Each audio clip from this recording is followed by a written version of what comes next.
Okay, so we're on the first page of the text.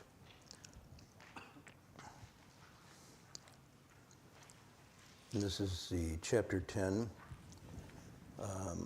Bodhisattvas asked for clarification. Pusa Wanming Pin. Let's just read a little bit of the Chinese on that first line, starting with Fozi, and then down to Wutong. Fozi, 心行失意，云何兼有种种识别所谓？往上去，九根满缺，受伤同意，断中求六，苦乐不同。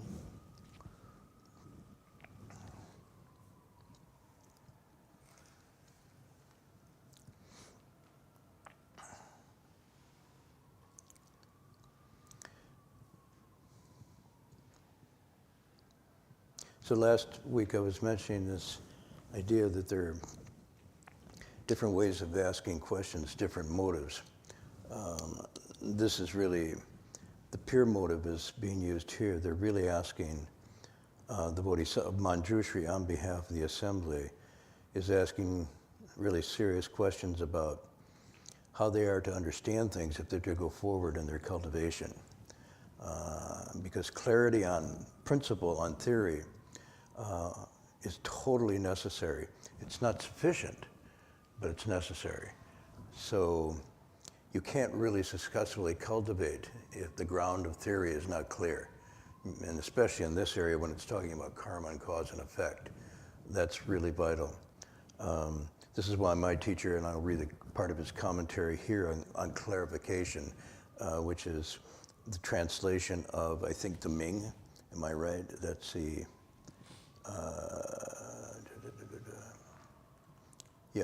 Ming clarification.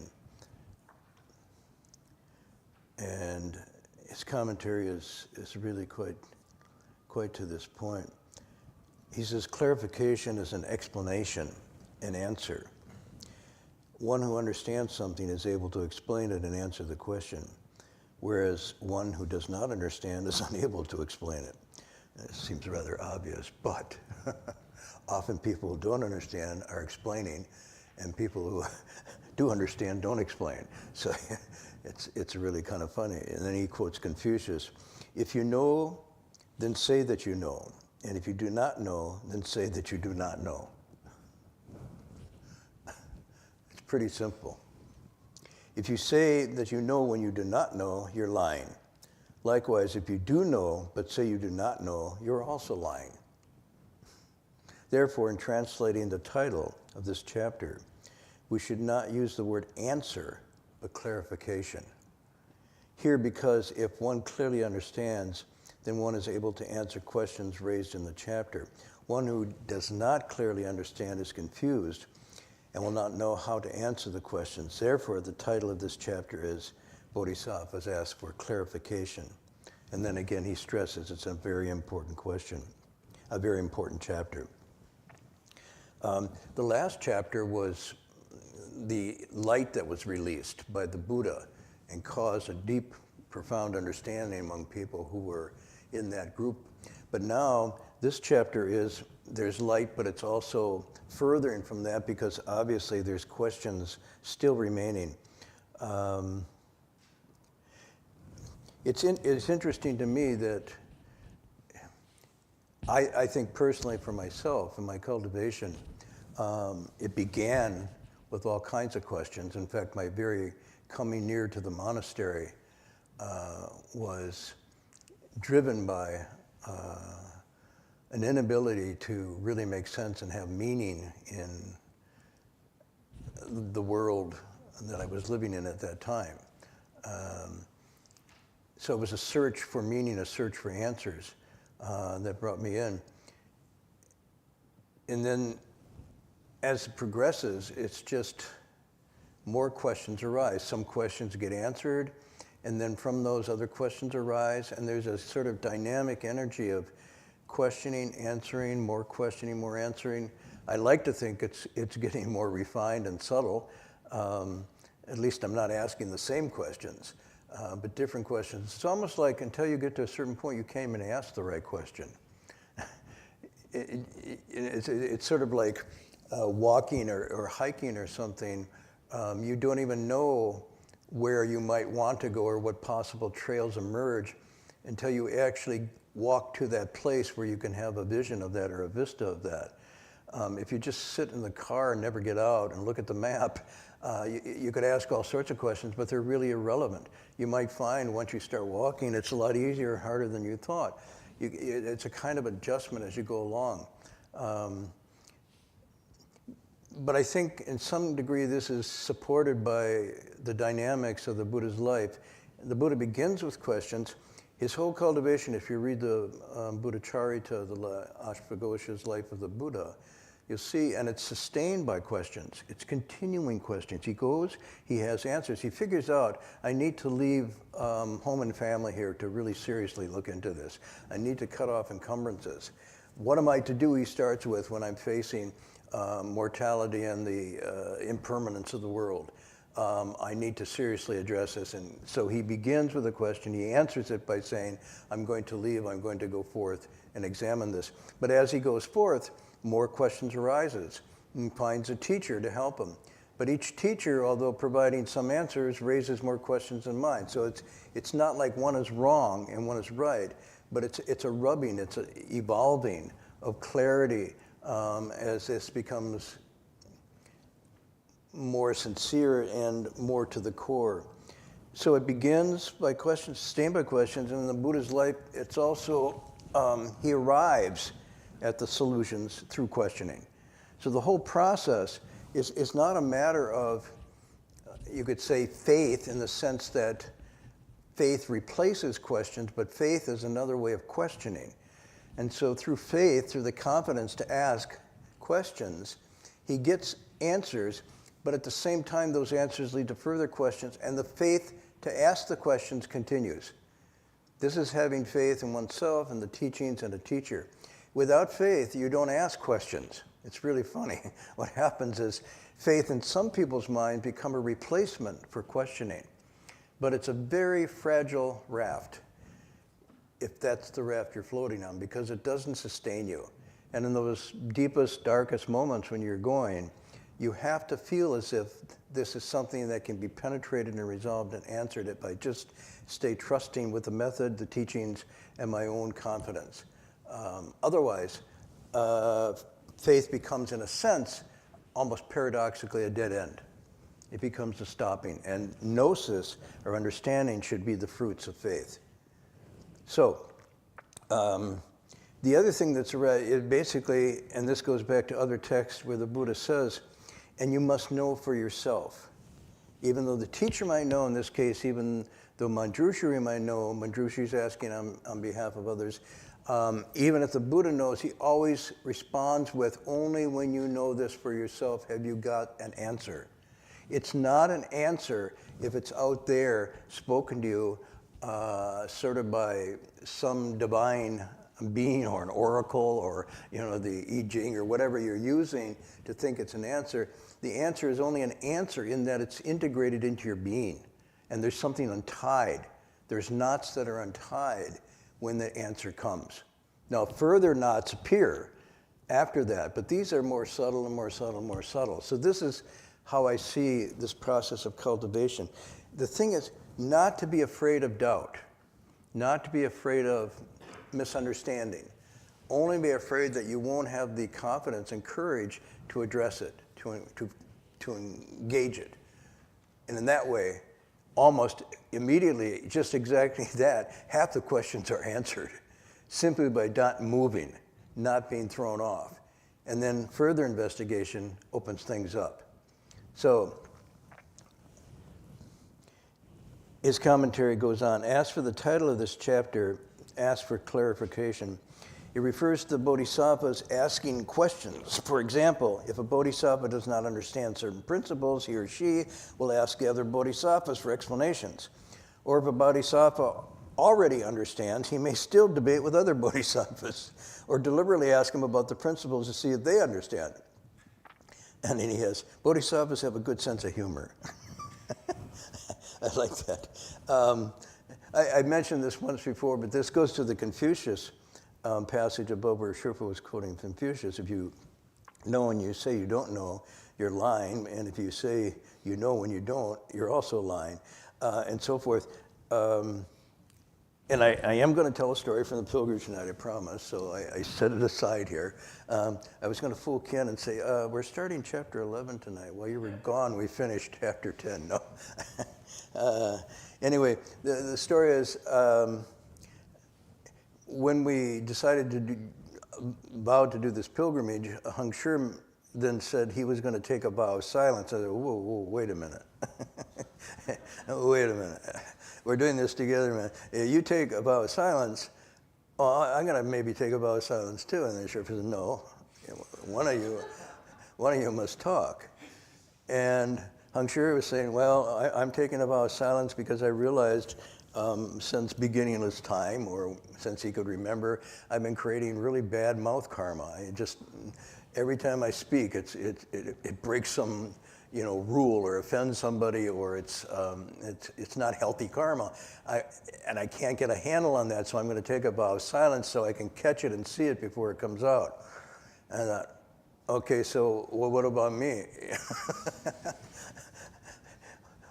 If I talk, then I'm just spewing unwholesome karma. And so I was like really debating this. I was thinking, well, if I speak, and this was like maybe 3 or 4 weeks into my coming to the monastery. So within 3 to 4 weeks coming to the monastery, I shaved my head, put on a robe, and we're going out on the highway. No training. No training. I was tripping over my robe because it was too long. I had cut my head and shaving it. I was a total mess.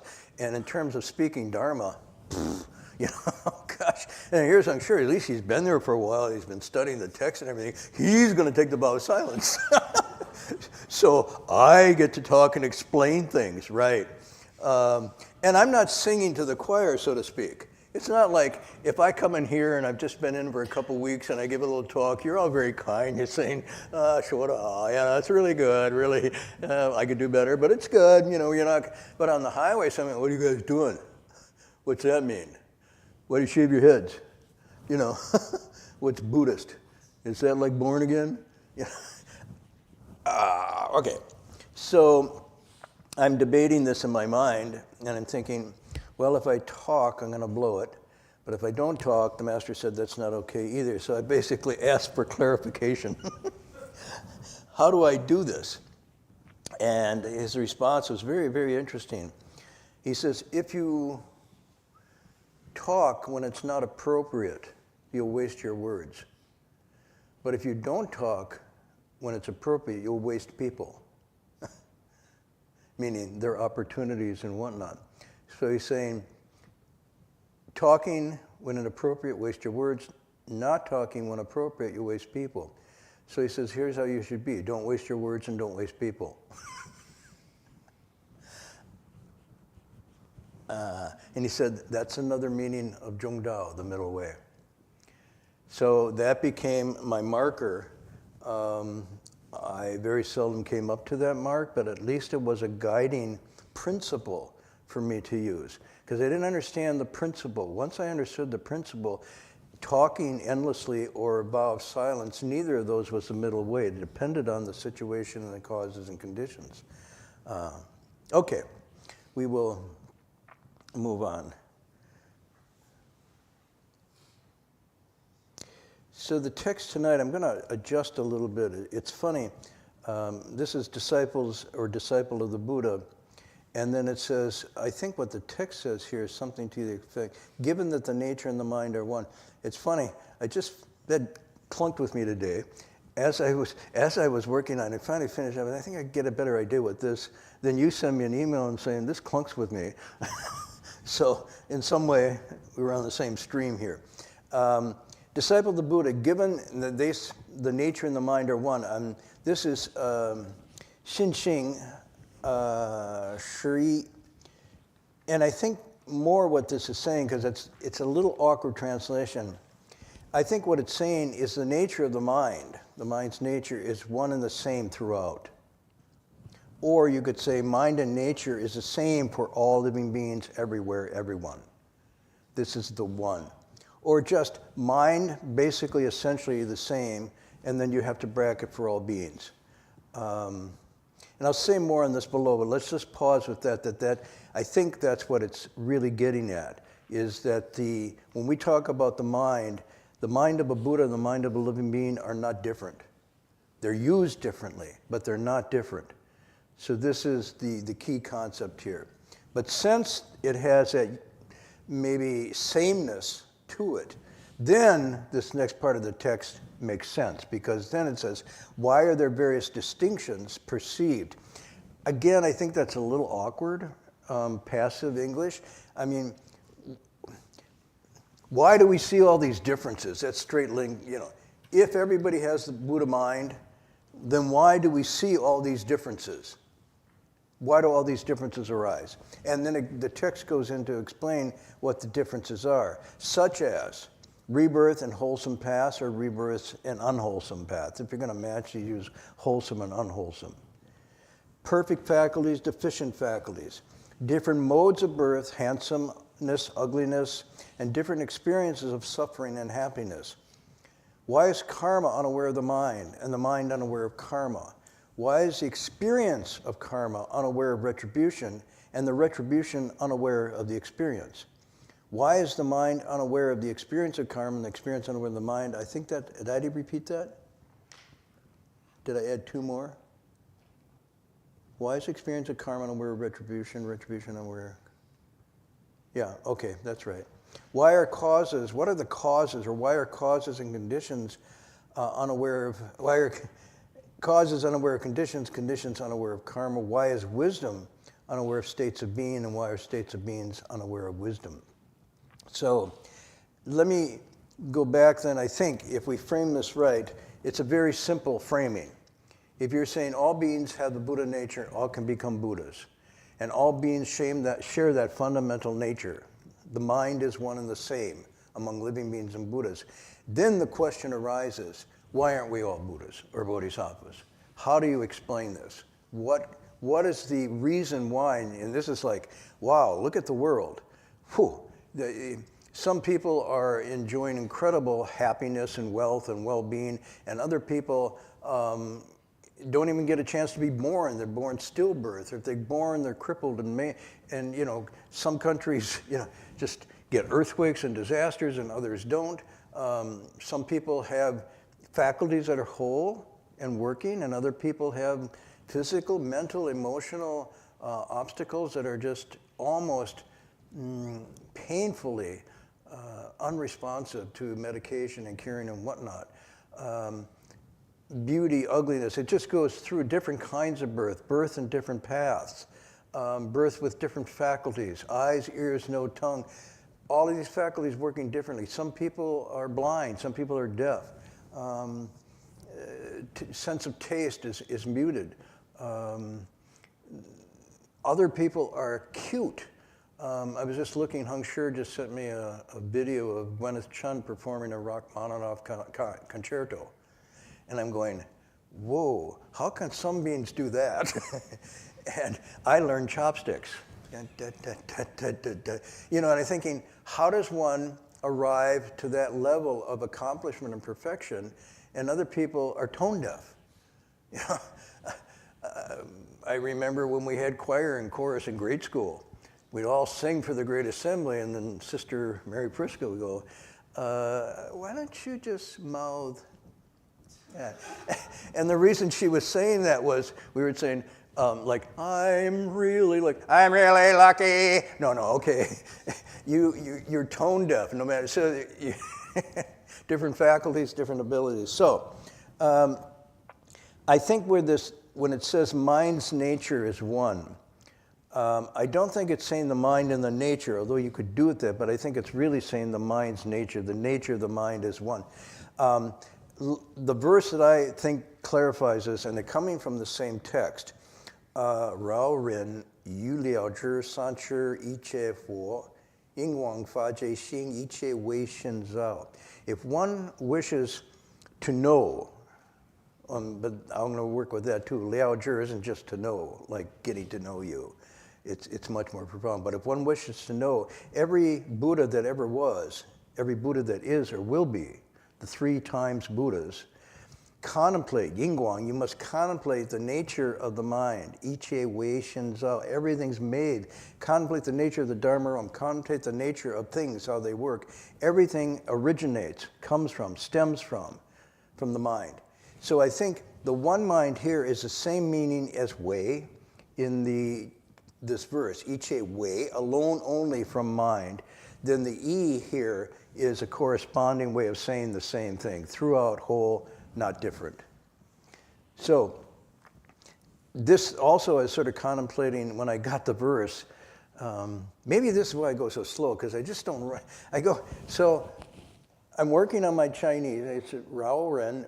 If there's a person wishes to know Liao Zhi, and Liao Zhi is not just book knowledge or kind of, I want to know about this, but it's more like enter into, absorb, fathom, total mind appreciation of something. If you wish to know that, what a Buddha knows and sees, when they say having the knowledge and vision of a Buddha, no, it's what a Buddha, what an enlightened being knows and sees. That's what's being talked about. And the knowledge and vision of a Buddha, what the Buddha knows and sees, according to this, is just one's own mind freed of confusion. It's not like you have to go meet Buddhas or you have to ask what they know and see. Your own mind freed of confusion is exactly the knowledge and vision of a Buddha. So this one mind is also a favorite expression of Hanshan. As we're working over the polishing of Hanshan, this I Shin. Now, I Shin can also mean single-minded, but here it's talking about a more philosophical idea. And he preferred this term. He really liked it because he felt this one mind was capable of all the infinite possible permutations of the human condition. Good and evil, wholesome, unwholesome. All of this is coming out of the workings of the mind. And that's why he said it's from this mind alone, or he used one mind. Some people translate that way. It was for Hanshan, and I think for the Avatamsaka and most of these great teachers, the real and true underlying origin of all things. So this is very key because here, what we say is me, mine, my experience, my conditions, the world that I'm living in is not created by external agency, by divine will or intervention, but it is a constantly evolving and changing thing that's arising, staying, changing, going bad and disappearing by the karma of living beings. This is a very different model of causation, but a really important one to understand. So agency goes back to the mind of living beings. And so does then responsibility. So this is the kind of mixed bag of freedom and responsibility that's built into this model. On one hand, you have the ability and power to change. I have that ability to change my life situation, to make it better, to become a better person, to have better circumstances, and better relationships with everybody and so forth, up to the point of realizing complete awakening, full Buddhahood. I also have the potential to go the other way. And it's not fate or chance or circumstances or demons or divine beings that make the difference of cause that. It's my own intentional actions, and that's where karma comes in here tonight. It's my own intentional actions, willful intentional actions of body, of speech, and of the inner dimension of mind and thoughts that creates that world. This is a passage I like. This is from the Avatamsaka. Also, one of Hanshan's favorite texts. And I was reading, we were getting ready to do this publication on Hanshan, and his students were always asking him to make commentaries on the Vajra Sutra, the Lankavatara Sutra, the Lotus Sutra, the Shrangama Sutra. And he said, why don't they ask me to do a commentary on the Avatamsaka? It's one of my favorites. And so finally he said, well, I'm just going to do it because they don't even know to ask. And of course, he passed away before he could finish, so he just got the first, and I would have really loved to have seen his commentary on the Avatamsaka, one of my favorite sutra. But this is a passage from the Avatamsaka, and it says, mind, xin, is like an artist, able to paint the worlds. The 5 clusters, the 5 skandhas, are all born from it. There's nothing it does not make. As is the mind, so is the Buddha. As is the Buddha, so are living beings. So you see this non-duality. Know that the Buddha and mind are in essence inexhaustible. If people know the actions of the mind as it creates all worlds, they will see Buddha and understand the Buddha's true nature. So this is a really powerful expression of that idea that everything's made from the mind. It's this mind. It's not Buddha mind, but it's the same mind. Let me just do another passage here, and bear with me. I know maybe I read a lot of text, but it's like, if I don't use these texts, the principles aren't in the air. And if the principles aren't in the air, you get my mishmash. So sometimes it's better if I just sit up here and read the text rather than give my little commentary. But this text also jumped at me today as I was preparing for this. And this is from the Platform Sutra. Good and wise friends, the capacity of the mind is great and far-reaching. It encompasses the Dharma realm. When functioning, Jung, when functioning, it is clear and distinct, discerning and responsive. It knows all. All is this one mind, and this one mind is all. Again, going back to the same, so everything comes from that. And then he says, things naturally come and go, but the essence of the mind is unimpeded. That is prajna. And then this key line, misusing this mind is the activity of living beings. Using it well is the activity of a Buddha. Wow. So there it comes down to this incredible dynamic potential that every living being has. Using it well refines into total Buddha. Misusing it is living being, and then the distinctions among living beings are all on the various misuses or partial uses, incomplete uses, unpenetrating uses, and so forth. So this is what it means, contemplate the nature of the Dharma realm. Contemplate the nature of reality, things as they are, and understand almost what I call reverse engineer. Do you know that expression? Speaking of engineering, I'm going to digress a little.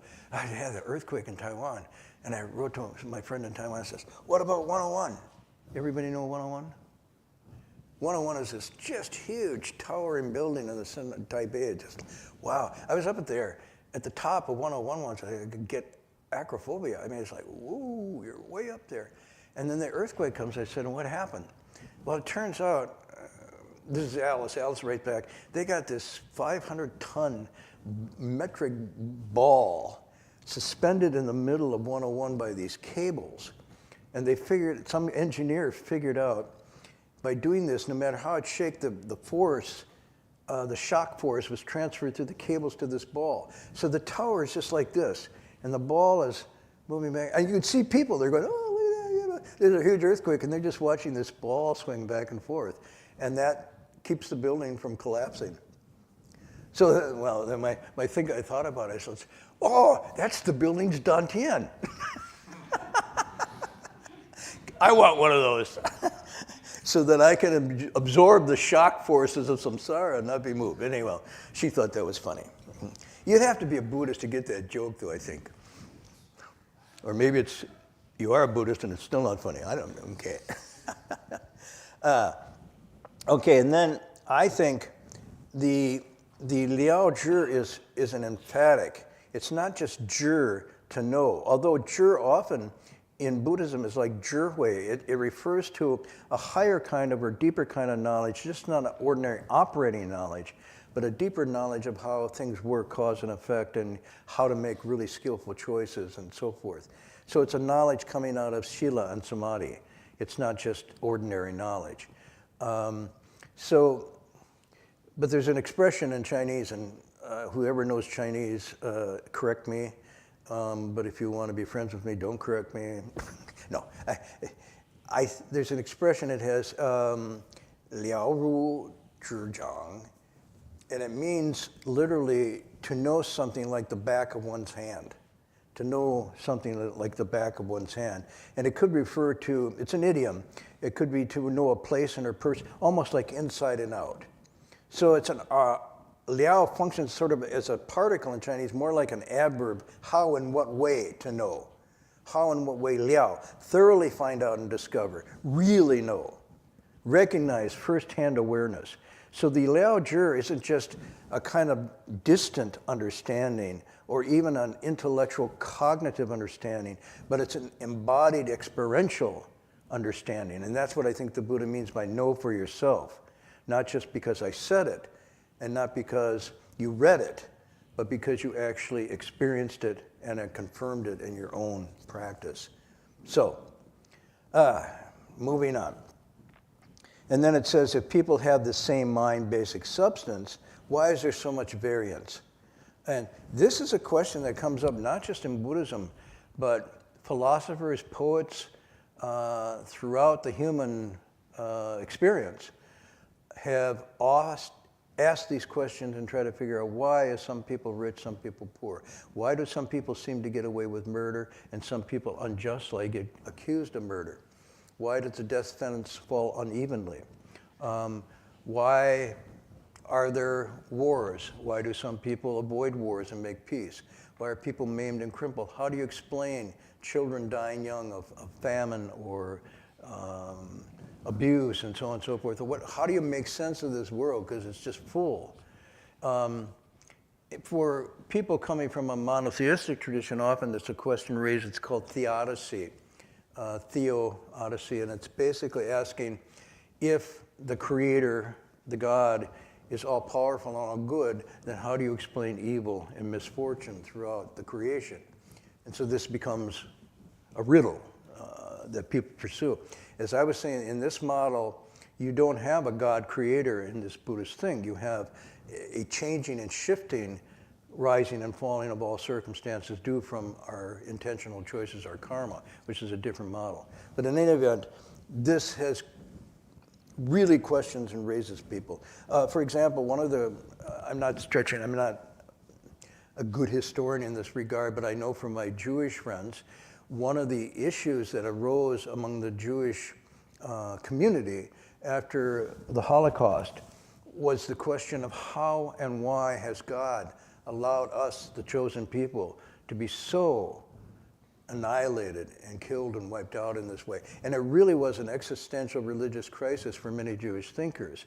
How do we make sense of that? Because we were given a contract, if you will, a covenant, and we were to be, and they felt they upheld their part, so therefore they should. And it really, and maybe it continues. I don't know, but in any event, it's this kind of thing, and it's basically what we all do sometimes, like, why me? Why me? Why did she go? Why did she drop me? Why me? I'm good. I mean, or why him? You know, why you? And we often ask it for misfortune, right? Why me? But if suddenly I win the lottery, I don't go, why me? Because I deserve it. You know, so we have a double standard here. When it's fortune, it's my good whatever, and when it's misfortune, the heavens, God's, you know, fate or whatnot. By the way, this leads to gambling. I gotta stop digressing. Gambling. How does it lead to gambling? Anybody want to? Many people at Las Vegas and Reno are doing the karma of gambling. Why? Because they're trying to figure out if their fate is good. You know, there's this idea of, am I blessed? Am I favored? So they do all these superstitious things like, Omi tofu, Omi tofu. You know, oh, Omi tofu, I'm worried, you know. Anyhow, the gambling is this instinct to try to see how the fortune of fate, the dynamics are working in your world, right? So we use astrology that way. We use fortune sticks that way. And sometimes, you say, am I going to be admitted to this prestigious corporation or this school? And you put the I Ching and it says doubtful. And you say, no, I'm going to shake it again. And so sometimes we shake it until we get the answer we want, right? So, in any event, this kind of gambling, this mind, there's an expression that says the petty person gambles and strives for luck. The superior person and relies on fate. The superior person controls their own destiny. In other words, they understand causation and how it works, and they don't throw the dice looking for that. So then the question says, if people have the same basic mind in nature, why the variance, different paths, and says modes of birth, rebirths, unwholesome karma, handsome, ugly, all the difference in faculties, happiness and misery. And then this very interesting, karma unaware of the mind unaware of karma, they're mutually unaware. What does this mean? I think one way to interpret this is that karma comes, but we are not aware of it. Our mind isn't clear about it. So it just seems to be happening to us. The mind is unaware of the karma. The mind creates the karma, but by the time the retribution and the fix come, the mind is no longer there. And it's like, well, then why me? It's not aware of karma. And karma doesn't understand it was coming from the mind. So I think this is explaining this sort of, they're mutually unaware. We get pulled along our karma, but we don't understand why. Then it leads to blaming others, blaming the heavens, blaming demons, and so on and so forth. We don't understand why. We cannot see cause and effect. So karma is basically cause and effect. It's intentional actions and the corresponding ripening of effects. That can happen immediately, but more likely it happens a little later, and even in a next life or even in future lives. So when the karma comes around, the mind, our consciousness, our awareness doesn't compute. It's not aware. Why this happened to me? I didn't do anything. And so, or we have good things happen to us and we just think it's fate or it's our good fortune, but it's not actually driven by our actions. So that's why it says bodhisattvas pay attention to causes, but don't get all worked up over effects. Ordinary people are confused, pay attention to effects, really struggle with it, but they don't pay attention to causes. So this is a way of expressing mind and aware of karma. So even though I was going to go on, to do the story, we'll pause here. And next week I want to spend some time on karma. That's my intentional action. And so if next week I don't spend time on karma, whoa, I don't know what will happen to me. I better shake the dice and find out what fortune lies. Okay, so this is a kind of interesting story. Let's see if I can. Yeah, this one I called, I give titles to it. I don't know why I did this in the stories. But this one I called Saved from Harm. So, and I'll read it literally. I'm amazed how good my penmanship was back then. Now I can't even read my own writing. So we're in a small town, the outskirts of a small town, and these men in a pickup and jeeps, motorcycles, and they've been drinking heavily and cursing, obviously looking for trouble, drive up. After I had been doing the dishes at the back of the car. So our routine was I would stop bowing 20 minutes before Heng Sure did. I would go back and do it. We had a Coleman stove. I'd get the stove going, pour some water and get some water heated. If we had rice, I'd cook some rice. If we had vegetables, cook some vegetables. If we didn't have vegetables, I'd run in the fields and try to find something edible. That's another story. But we're still alive, barely. In any event, I did that. And then after we'd eat, we'd do the closing meal ceremony.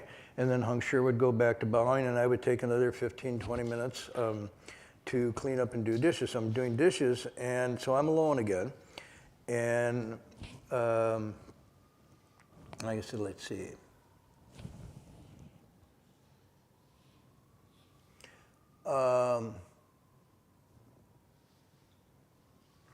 There's no more light here, is there? The Bodhisattva seeking light.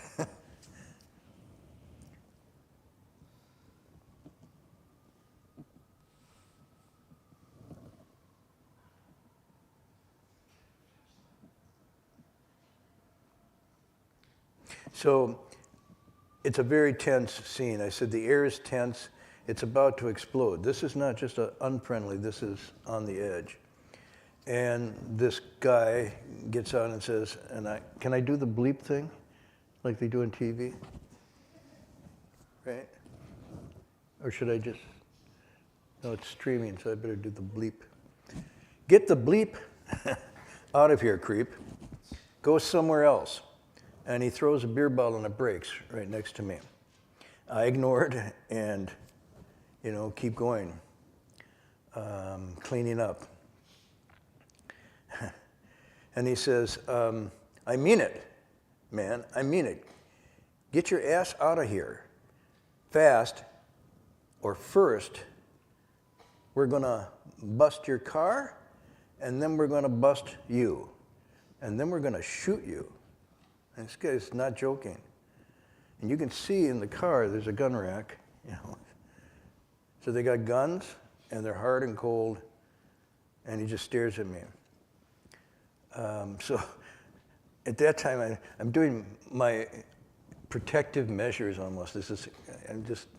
I put on my precept sash because I had taken it off to do the dishes. So I thought, I know the precept sash is supposed to protect me. And so I'm putting on the precept sash, but I also know that Shifu said I couldn't use any fighting or martial arts skills. By the way, with these many guys, it wouldn't have mattered anyhow. It just shot me. So I put my precept sash on, and I turn and walk away, go to bow, and join Heng Sure.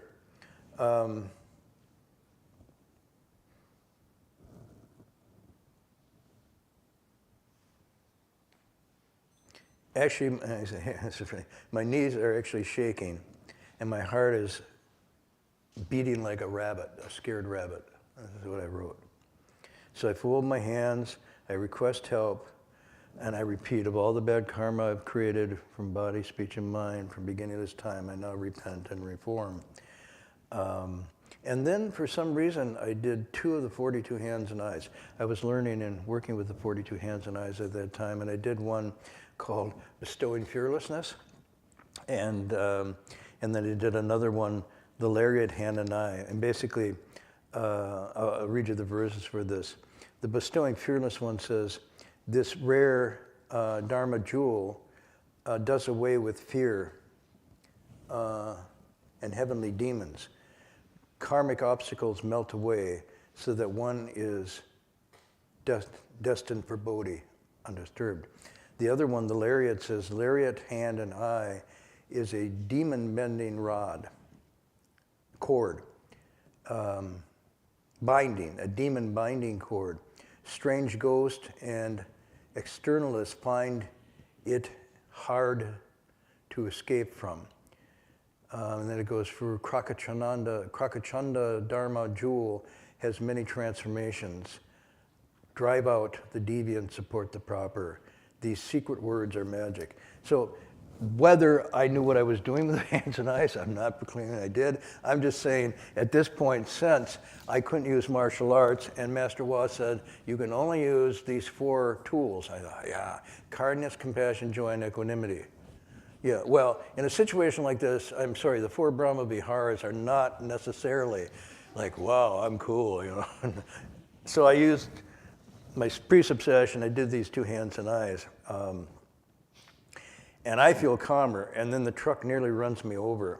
And this guy comes up again from behind and stamps on the ground behind me so the dust goes into my face. And I'm now boxed in, squeezed. And I can see his hands, he's just holding his fists like white knuckles. A constricted eyes glaze at me. The pupils of the eyes have constricted. These are things, when you're trained in martial arts, you look for. You look for the eyes and the face and the skin color and the hands as indicators of where somebody's going to move or so forth. So he had all those markings and bulging veins in his neck, ready to hit me. And he said, what's with you, bleep? We told you to move on. I said, we're Buddhist. We're doing a bowing pilgrimage. Oh, what? We're praying. Praying for a peaceful world. Get off this road, man. Next page.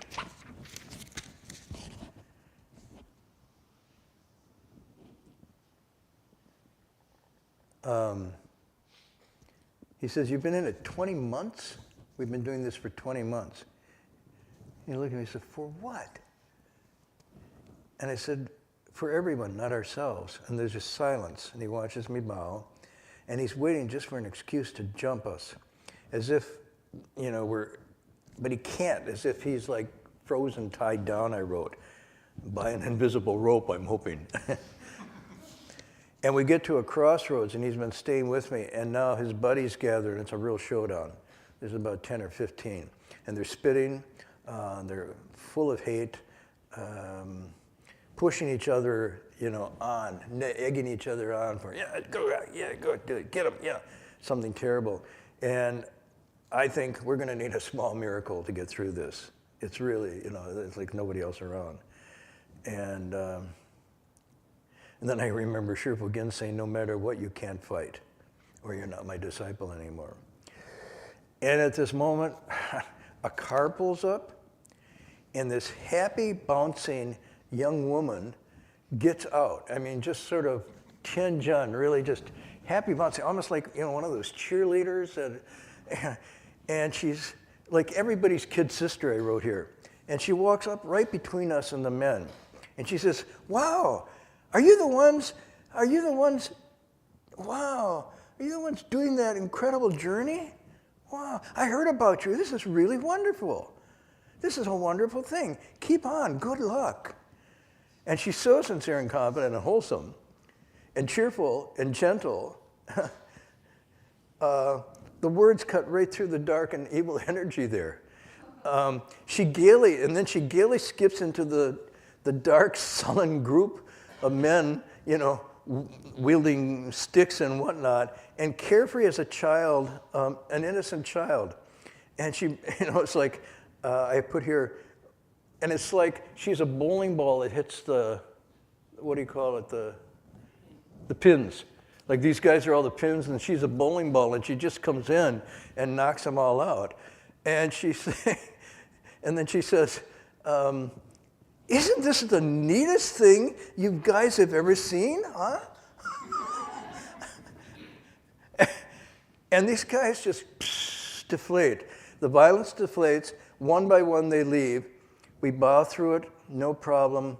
A storm breaks right afterwards. The rain comes pouring down, and a quiet Sunday, empty road again. Anyhow, that's a story. I have a closing thing. I don't know if I thought the men were as scared as we were. They were hurting inside to come that close to sort of knowing maybe killing two strangers, as if possessed by some deviant energy, and maybe be relieved when they saw that bright-eyed young girl break their spell and let them go away. So this, I think, maybe is an example of giving fearlessness. That's what she gave. So anyhow, that's the story. I will continue these. Marty, Yes. you say that was true martial arts, what she did. Can I what? Would you say what she did, what that woman did, was true martial arts? The two. True martial arts. I mean, True. real martial arts. Oh, real. This is real martial arts. Yes. Yeah. She had the black belt, not me.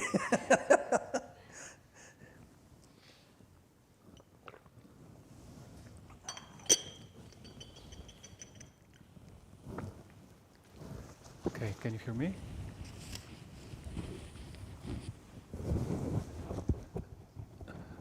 It's good to be back after a few weeks of absence here, and we're wandering different places, and recently we returned with Jinchuan Shugenlin with another group from City of 10,000 Buddhas, where we attended 7 days of Guanyin session.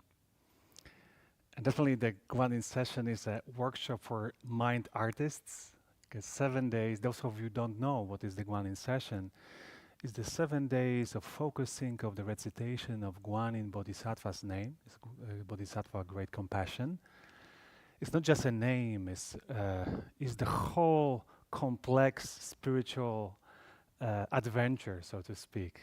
We recite the verses of one of the scriptures, Lotus Sutra. We're talking about qualities of Guanyin Bodhisattva, focusing especially on rescue and helping being and rescue being from different troubles.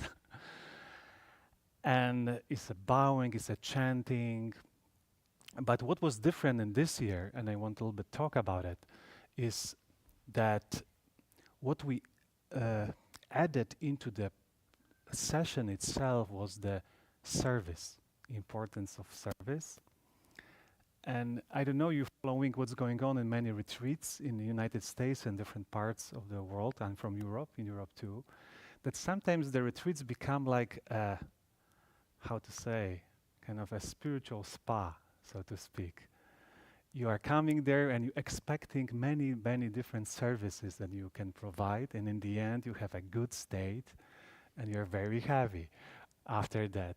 So we a little bit switch this whole approach. The service was the core of the whole practice and whole experience. And also what was new, that the whole group of DRBU students step in, and DRBU extension group who came through this path to join the retreat, and was a real art to see, and so many hands in action. You can find them everywhere, in the kitchen, in the Buddha hall, sweeping paths and so forth. I was walking with a camera, tried to capture some moments, and it was very delighting to see people who were so focused on doing something with full mind, one single-mindedly try to clean the space with the kind of little gentle smile in their faces. They can say, put heart or art. It was there, just visible. They transform the spaces and transform their hearts as they're doing, because it's so much happiness coming from and joy from this practice. And it was a real rejoicing to see that people so joyfully turn, as we call this, duty into beauty. They really make this place very beautiful. And so it was really, really amazing gift for us to seeing this whole transformance of the whole space. And it's not more, what we can get from this session, but what we can offer for others, how we can support this community. And definitely community noticed that. And I know that Ken is sitting here, and Yenlin and the whole extension team really diligently sign up the work and so forth to make this process very smooth. And it was very interesting to hear in the end, we have the kind of closing circle. And I don't know, like 60 or 70% people mention what was the highlight, was the joy of the service, and kind of wishing, can I bring this joy to my daily chores in my home or so forth? And kind of reflecting about this is so important, because myself, before, I was always kind of divide between my meditation cushion, what my practice is, and external world. It was a big gap. Real practice is on my cushion. Anything else is kind of distracting me from real practice. But seeing how to bring this kind of joy of service, mindfulness. We are recently studying the Kayagati Sutta. The Buddha talk about how to be immersed in the body, cultivate the mindfulness of the body. And it's interesting, he mentioned that besides the meditation, when we breathe, we are awake, we are really focused on our body, we breathe for the whole body, and this mindfulness and awareness we're bringing to all activities, all different situations, including urinating. So it's very interesting for me to kind of reflecting that what we do, the practice, when we do retreats, where we put our attention and mindfulness and care is not just including the main activity of recitation Guanyin names, but we bring into all moments of our day, including the service, what is kind of, let's say, the heart of Guanyin Bodhisattva ethos and her practice, how you can help others, give our hand, our eye, and our ear.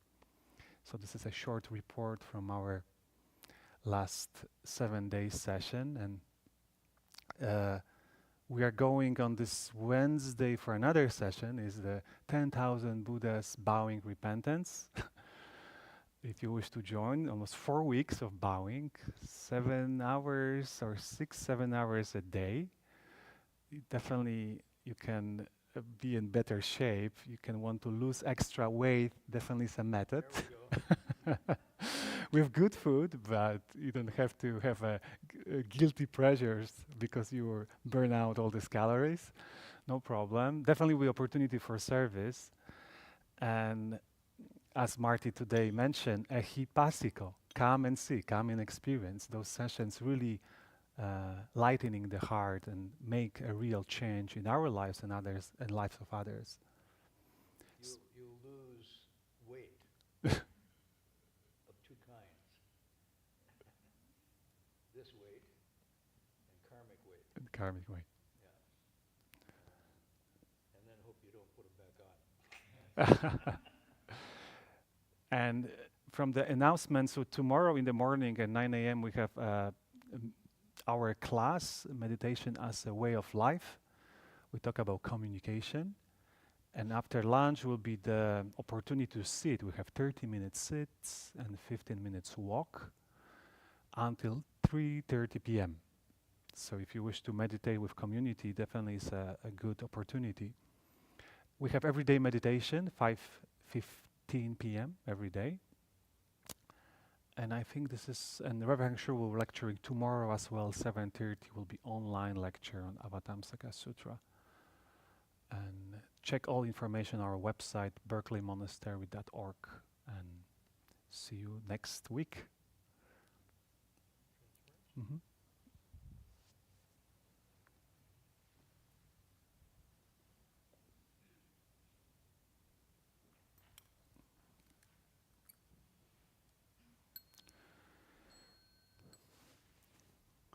May every living being, our minds as one and radiant with light, share the fruits of peace with hearts of goodness, luminous and bright.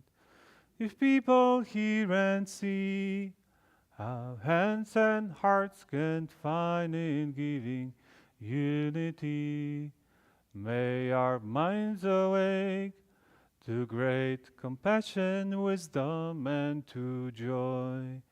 May kindness find reward.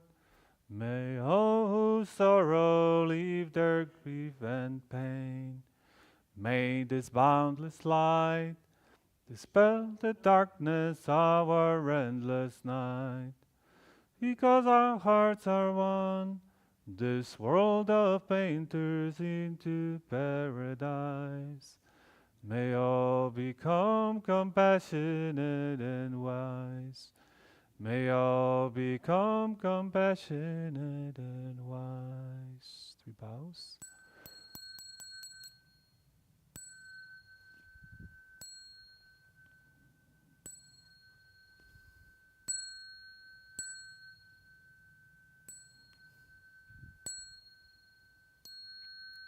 Bowing respect to the triple jewels.